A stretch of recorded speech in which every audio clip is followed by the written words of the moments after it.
चलिए, तो हम लोग पढ़ते हैं आज प्रकृति का मानवीकरण। पिछले क्लास में हम लोग पढ़ लिए थे कि मानव का प्रकृतिकरण। मानव का प्रकृतिकरण समझा दिए थे कि मानव किसके अनुसार चलेगा? प्रकृति के अनुसार चलेगा। लेकिन आज है प्रकृति का मानवीकरण। समय पलट गया, अब प्रकृति मानव के अनुसार चलेगा। तो इसमें है कि मानव जो भी काम करेगा वो अपने विकास के लिए तो करेगा, प्रकृति को ध्यान में यहाँ पे नहीं रखेगा। आप लोग जानते हैं कि अंधाधुंध पेड़ों की कटाई हो रही है, हर चीज में प्रकृति का दोहन किया जा रहा है, क्योंकि मानव अपने मनमाने ढंग से प्रकृति का यूज कर रहा है। तो इसीलिए आज पढ़ेंगे प्रकृति का मानवीकरण, यानी प्रकृति मानव के अनुसार चलने वाली है आज।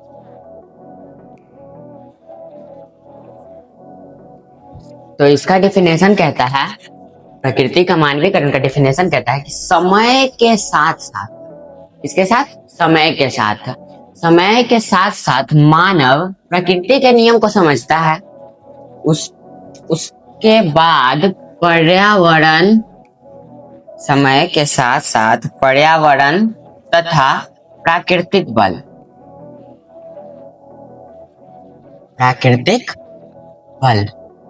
इसको मानव समय के साथ साथ समझता है, और पर्यावरण और प्राकृतिक बलों को समझने के बाद मानव अपना आर्थिक, सामाजिक और सांस्कृतिक विकास करता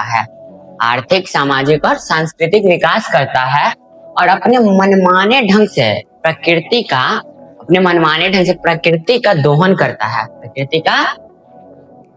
करता है, यानी बहुत ज्यादा यूज करता है। तो उसी को क्या कहते हैं? प्रकृति का मानवीकरण। इसके बारे में आगे हम लोग को अच्छे से पढ़ना है। अब चलते हैं भूगोल की कुछ परिभाषाएं, मानव भूगोल की कुछ परिभाषाएं, जिसमें अलग अलग वैज्ञानिक आए, अलग अलग भूगोलवेत्ता आए, जिन्होंने अपने अनुसार भूगोल की कुछ परिभाषाएं दी। तो चलते हैं हम लोग भूगोल की कुछ परिभाषाओं पर। तो अब पढ़ना भूगोल की परिभाषाएं। भूगोल की परिभाषाएं में अलग अलग वैज्ञानिक आएंगे, जिसमें पहले वैज्ञानिक हैं फ्रेडरिक रेटजेल। फ्रेडरिक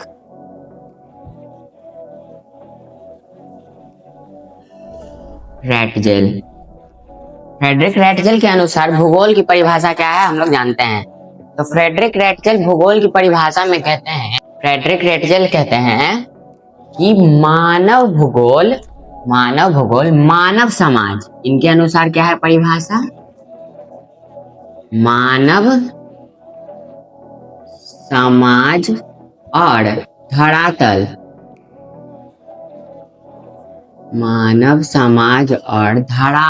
के बीच के अंतर संबंधों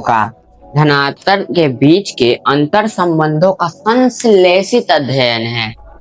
इनके अनुसार भूगोल की परिभाषा क्या कहती है कि मानव समाज और धरातल के बीच जो भी संबंध होगा, इन दोनों के बीच जो भी संबंध होगा, उनका संश्लेषित अध्ययन ही भूगोल कहलाएगा, मानव भूगोल कहलाएगा। अब हम लोग दूसरे वैज्ञानिक की तरफ बढ़ते हैं। दूसरे आते हैं एलन सी सैंपल।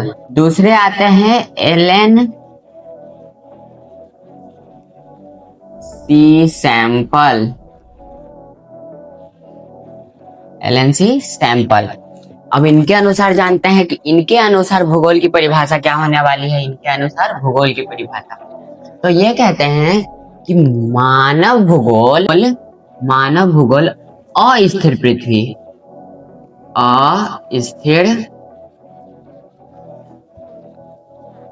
अस्थिर पृथ्वी और क्रियाशील मानव।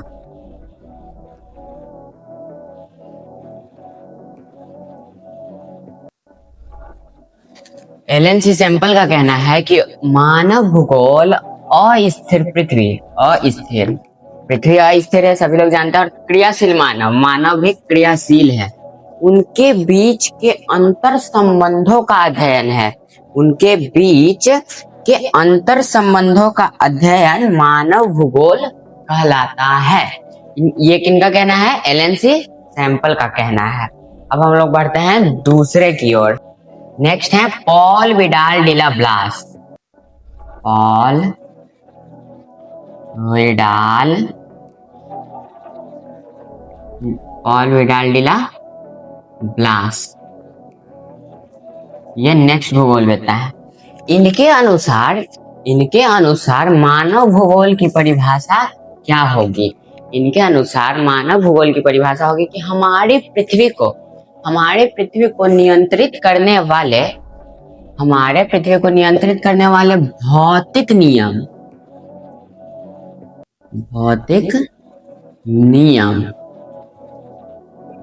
हमारे पृथ्वी को नियंत्रित करने वाले भौतिक नियम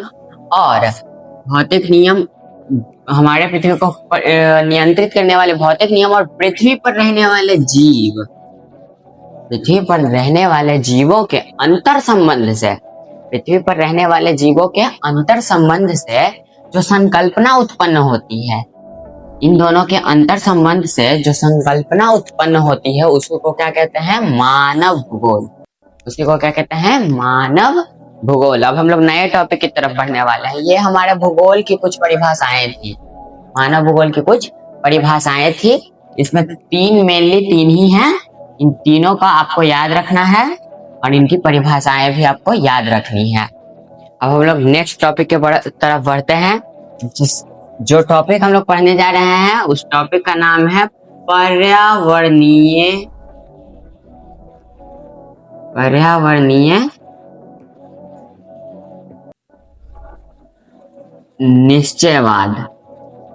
निश्चयवाद या नियतिवाद भी इसको कहा जाता है।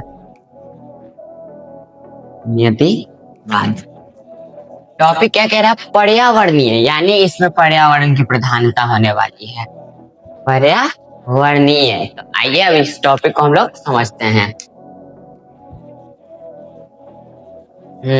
क्या है पर्यावरणीय निश्चयवाद? मार्कर खाना मांग रहा था, देखिए हल्का उग रहा था, खाना मांग रहा था, अब सही चल रहा है। तो पर्यावरणीय निश्चयवाद में हम लोग पढ़ेंगे कि मानव, देखिए भूगोल है तो तीन परिभाषाएं हम लोग देखे जिसमें सब में जीव थे, जीव सब में था और पृथ्वी भी सब में था। जीव और पृथ्वी का उल्लेख तीनों परिभाषाओं में किया गया है। एलन सी सैंपल, रैटजेल और पॉल विडाल डिला ब्लास ने जो परिभाषाएं दी है उनमें तीनों की परिभाषाओं में जीव और पृथ्वी दोनों का वर्णन है। तो इस पूरे चैप्टर में जीव और पृथ्वी के बारे में हम लोग पढ़ेंगे। तो पर्यावरणीय निश्चयवाद या नियतिवाद को समझते हैं। आज से सालों पहले मानव के विकास को लेकर और पृथ्वी और प्रकृति को लेकर एक विवाद हुआ था, ठीक है। जिस विवाद में किसी का कहना था, किसी भूगोलवेत्ता का कहना था कि नहीं, पर्यावरण सर्वश्रेष्ठ है। प्रकृति, पहले आप जानते होंगे कि पहले के लोग प्रकृति को देवता मानते थे, भगवान मानते थे। तो किसी का कहना था कि नहीं, पर्यावरण को नष्ट नहीं करना है हमको, पर्यावरण हमारे भगवान हैं। जबकि वही किसी का कहना था कि नहीं, अगर हम लोग पर्यावरण को देखेंगे तो फिर मानव का विकास अवरुद्ध हो जाएगा, यानी रुक जाएगा। तो हमको मानव को देखना है, ठीक है। तो पर्यावरणीय निश्चयवाद में प्रकृति को प्रधानता दिया गया कि नहीं, प्रकृति ही सब कुछ है, प्रकृति से ही सब कुछ होगा, ठीक है। तो इसके बारे में रैटजेल भी कहे हैं कि पर्यावरण ही सर्वोत्तम है, सर्वोपरि है पर्यावरण ही।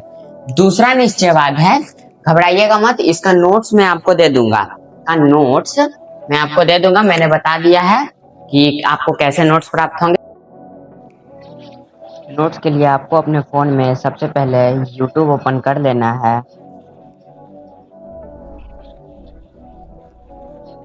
इसके बाद मेरे चैनल मिशन पढ़ाई पर चले जाना है। इसके बाद यहाँ देखिए, यहाँ whatsapp.com चैनल और मोर 3 लिंक्स ऑप्शन है, यहाँ पे क्लिक करना है आपको, यहाँ पे आपको क्लिक करना है। उसके बाद देखिए, उसके बाद यहाँ पे व्हाट्सएप चैनल है, यहाँ पे टेलीग्राम चैनल है। हाँ, एक इंडिया का व्हाट्सएप के जगह पे एक इंडिया ने अपना चैनल, अपना ऐप बनाया था, उस पर भी मैंने चैनल क्रिएट कर रखा है, आराताई चैनल। ठीक है, आप इंस्टाग्राम पर भी मेरे मोटिवेशनल शॉर्ट्स देख सकते हैं। इससे आप जा सकते हैं हमारे चैनल पर, इंस्टाग्राम चैनल पर। तो चलिए हम देखते हैं आगे कि आपको नोट्स कैसे प्राप्त हो गया। तो आपको व्हाट्सएप चैनल या टेलीग्राम चैनल पर क्लिक करना है, जो भी आप चलाते हैं क्लिक करना है। यहाँ से व्यू इन व्हाट्सएप, यहाँ से व्यू इन व्हाट्सएप पे चले जाना है।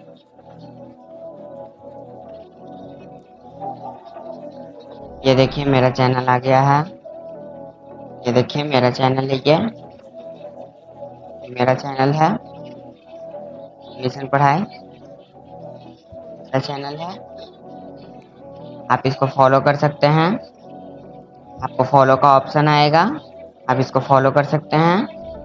यहाँ से आप किसी को चैनल शेयर भी कर सकते हैं, ये देखिए चैनल शेयर भी आप कर सकते हैं। और मैं यहीं पर आपको नोट्स अपलोड कर दूंगा, आप यहाँ से ले सकते हैं नोट्स। आप लोग को पता चल गया कि नोट्स कैसे प्राप्त होगा। ठीक है, अब हम लोग चलते हैं संभववाद। संभववाद, संभववाद में क्या कहता है? संभववाद में मानव की प्रधानता की बात की जाती है।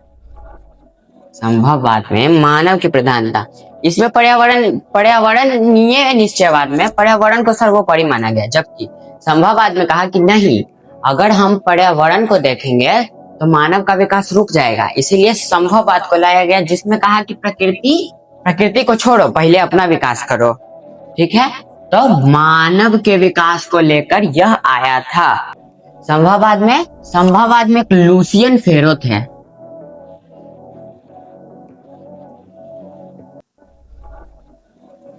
लुसियन फेरो, इन्हीं ने, ये ध्यान में रखिएगा कि ये भूगोलवेत्ता नहीं थे, ये इतिहासकार थे। ये एक इतिहासकार थे, ये इतिहासकार थे। लुसियन फेरो इतिहासकार थे। कहाँ के इतिहासकार थे? तो फ्रांसीसी थे, फ्रांसीसी इतिहासकार थे, जो 1925 में एक बुक लिखे हैं, geographical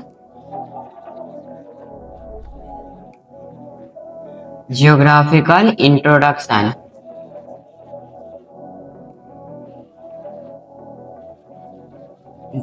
to history. Geographical introduction to history, यह लिखे हैं। प्लेन क्रैश हो रहा है, नीचे जा रहा है। तो जियोग्राफिकल इंट्रोडक्शन टू हिस्ट्री में इन्होंने बताया कि मानव को प्रकृति से सर्वोपरि रखना है, मानव को प्रकृति से सर्वोपरि रखना है, क्योंकि मानव का जब तक विकास नहीं होगा, जब तक कुछ भी संभव नहीं है। तो इन दोनों का बीच में भाई गड़बड़ी है, इन दोनों के बात में गड़बड़ी है। अगर हम लोग पर्यावरण को मानेंगे तो फिर मानव का विकास छोड़ना पड़ेगा। अगर आप पर्यावरण को मानते हैं तो मोबाइल मत चलाइए, ये बढ़िया बढ़िया जो कपड़े पहन रहे हो वो मत पहनिए। ठीक है, लेकिन और अगर हम लोग संभववाद को मानते हैं, यानी संभववाद में यानी मानव को मानते हैं, तो खाना मत खाइए। दोनों में दिक्कत था। मानव को अगर प्रकृति को मानते हैं तो मोबाइल मत चलाइए, कपड़े मत पहनिए। चलिए, तो पर्यावरणीय निश्चयवाद और न संभववाद, दोनों में दिक्कत था। पर्यावरणीय कहता था कि नहीं, पर्यावरण को मानो, जबकि संभववाद के द्वारा कहा गया कि नहीं, मानव सर्वोपरि है। अब दोनों में दिक्कत है। अब आप बताइए, अगर आप पर्यावरण को मानते हैं, तो फिर आप मोबाइल चलाना छोड़ दीजिए, कपड़े पहनना छोड़ दीजिए, क्योंकि अगर आप पर्यावरण को मानते हैं तो मोबाइल क्या कर रहा है? पर्यावरण को नष्ट तो कर रहा है। गाड़ी चलाना छोड़ दीजिए, प्रदूषण से पर्यावरण नष्ट तो हो रहा है। लेकिन अगर आप मानव को मानते हैं, गाड़ी चलाइए, मोबाइल चलाइए, कपड़े पहनिए, ठीक है, लेकिन सब्जी मत खाइए, खाना मत खाइए, क्योंकि अनाज कहाँ से आ रहा है, पर्यावरण ही तो है, ठीक है। तो इन दोनों में कुछ ना कुछ गड़बड़ था, कुछ तो गड़बड़ है, ठीक है, कुछ गड़बड़ था दोनों में। तो अब इन दोनों के बीच का एक रास्ता निकलता है जिसका नाम है नव निश्चयवाद। नव मतलब नया और निश्चयवाद। नव निश्चयवाद की अवधारणा आती है, तो हम लोग चलते हैं नव निश्चयवाद पर। अब देखना है नव निश्चयवाद। हाँ, इसका एक और नाम है, इसका एक और नाम है क्या, रुको और जाओ।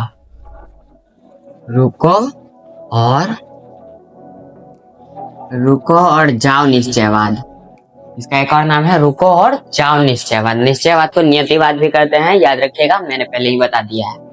तो किसके किसके बीच का था निश्चयवाद? निश्चयवाद और संभववाद, इन दोनों के बीच का रास्ता था कौन? नव निश्चयवाद। इसमें कहा गया रुको और जाओ। रुको का अर्थ है पर्यावरण से, रुको का अर्थ है पर्यावरण से, पर्यावरण को निश्चयवाद में बताया गया। और जाओ का अर्थ है संभववाद से, यानी मैं बता रहा हूं इसका कनेक्शन है इन दोनों से। रुको यानी निश्चयवाद, संभववाद यानी जाओ। रुको यानी अपने विकास करते समय, मानव का विकास करते समय ऐसा नहीं है कि पूरा पेड़ ही काट देना है, बनाना है एक बंडल कागज और काट दिए 10 पेड़, वैसा नहीं करना है। तो इसीलिए बोला कि रुको, रुक कर प्रकृति को देखो। रुक कर, इसमें क्या बोला गया, इसमें प्रकृति को बोला गया था, प्रकृति को प्रधानता दिया गया और इसमें मानव को। तो रुको का मतलब कि रुक कर प्रकृति को देखो, प्रकृति को ज्यादा नष्ट मत होने दो, प्रकृति के नियम को समझो कि आखिर प्रकृति क्या कहता है, ठीक है।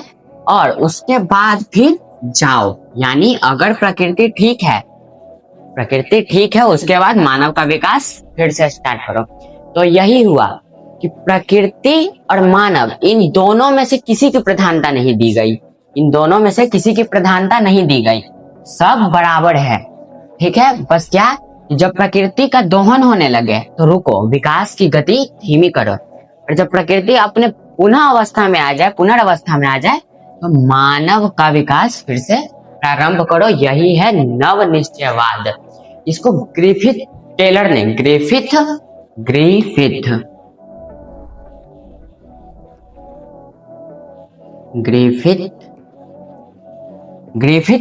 टेलर ने इस नव निश्चयवाद का संपादित किया था, ग्रिफिथ टेलर ने। तो अब हम लोग नेक्स्ट टॉपिक की तरफ बढ़ते हैं। आपको सारा नोट्स लिखा हुआ है, इसका मिल जाएगा, मैंने आपको बता दिया है। अब हम लोग का नेक्स्ट टॉपिक क्या है, मानव भूगोल के क्षेत्र और उप क्षेत्र। यानी मानव भूगोल में कौन कौन सा क्षेत्र आता है, कौन कौन सा विषय इसके अंतर्गत आता है मानव भूगोल में, और उस विषय के अंदर और कौन सा विषय आता है उसको उप क्षेत्र बोलते हैं। जैसे राष्ट्रपति के अंदर उपराष्ट्रपति, उसी तरह भूगोल के क्षेत्र के अंदर उप क्षेत्र, ठीक है। तो देखिए हम पूरा लिख दिए हैं, ठीक है। तो अब हम लोग इसको ट्रिक से समझते हैं। मानव भूगोल के क्षेत्र पहले समझते हैं। मानव भूगोल में सामाजिक भूगोल, ठीक है, पहला है सामाजिक भूगोल।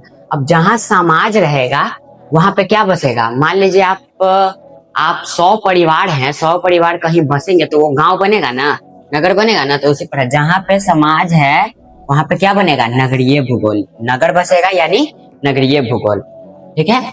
फिर जहां पे नगर होगा वहां पे कोई मुखिया बनेगा, पंचायत बनेगा, नेता बनेगा, विधायक बनेगा, तो राजनीतिक होगा, तो राजनीतिक भूगोल।